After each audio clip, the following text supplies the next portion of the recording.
then while he was still lamenting, God spoke to Abraham to come out of his house and look up to the sky and count the number of stars. He said that is how his children will be. And the Bible said Abraham believed God. It was counted to him for righteousness. Now, Abraham was now shown a sign how these things will come to pass. So in the process, he entered into a covenant with God by providing some pigeon, some birds, and then he gave a sacrifice. Let's go to Genesis chapter 15. Now go with me from verse 11, where it will be a bit clearer. Go from verse 11, where it will be a bit clearer. And let's read.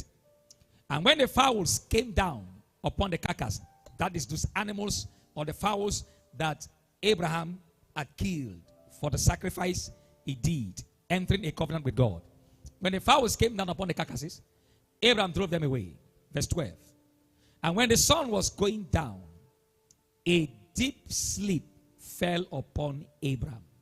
And lo, an horror of great darkness fell on him. Now, as at the time, some years back, when I read this scripture, I was confused. Why was it that an horror of great darkness came on him? Is it that in the process of communicating with God, in prayers and in sacrifice, Satan came to overwhelm him? Because all this while, I believed and also felt that anytime the mention of darkness came in the air, it is referring to Satan, referring to the devil. So, an horror of great darkness fell on Abraham.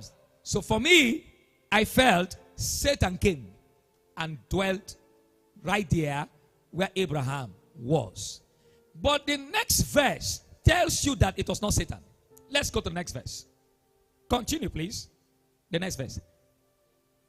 The next verse, after verse 12, please. Okay. And he said unto Abraham. Now, horror of darkness came. This junction, the devil should be finishing him.